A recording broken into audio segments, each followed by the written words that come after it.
The auto sector has been a constant target for the U.S. president and his advisors.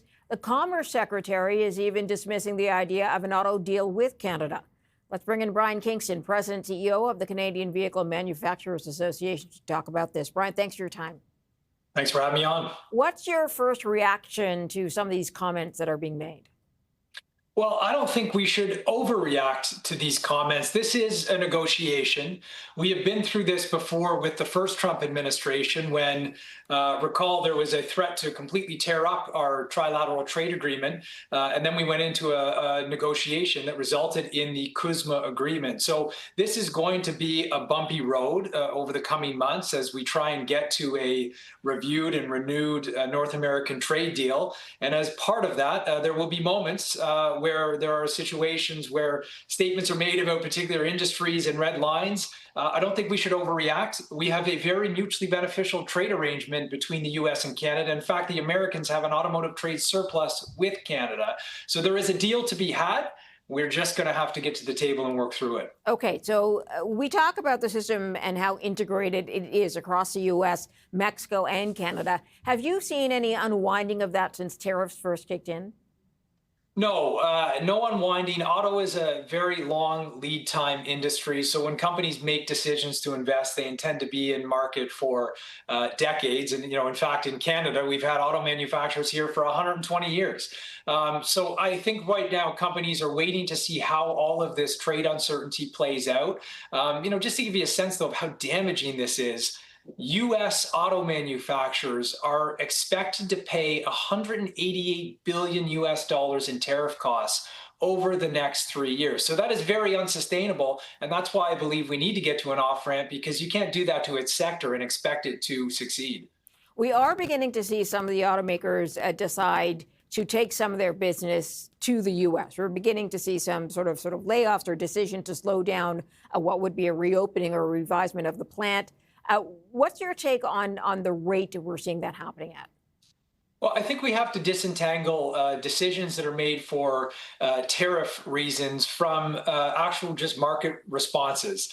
When you put tariff into the market of this level, the reality is that costs of vehicles will increase. As costs increase, you're going to see demand starting to slow down, and then ultimately that means less production. Similarly, we've had a slowdown in EV sales. We're sitting at 7.7% EV sales through July. The market's not where it was at. And so automakers have to adjust to that. They have to adjust to the demand they see in market. And when you introduce major new taxes into the U.S. economy in the form of tariff policy, you're going to have an impact on the economy, which will mean slowdowns. Talk to me a little bit about the benefit of integration, because the U.S. is sounding more and more like it wants to go it alone, right? So if you could speak to the benefits of the integration.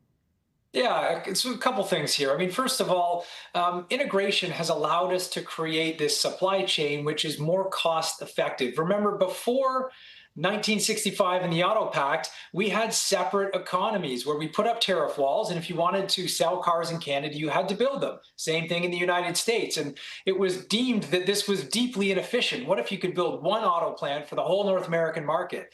You would get economies of scale, you would bring prices down, and you would get vehicles to more consumers. So that is why we've evolved into this North American market. If the US moves back to dividing up North America into three separate markets, we are going to be far less competitive, and the Americans send more cars to Canada than to any other country in the world. So we're an important part of their overall business. But the second point is that China is advancing in this EV transition. They are advancing rapidly. They have enough capacity to satisfy domestic demand 3 times over. We cannot compete with China if we're fighting with ourselves. Okay. So I think for those reasons, we will keep an integrated market. Let me counter just by something that you noted, which is the EV market seems to be in decline. So we understand that China has these vehicles that are more affordable in the EV space. And the reason they're not flooding the market here is because they're being tariffed in North America. But that being said, EV does seem to be on the decline.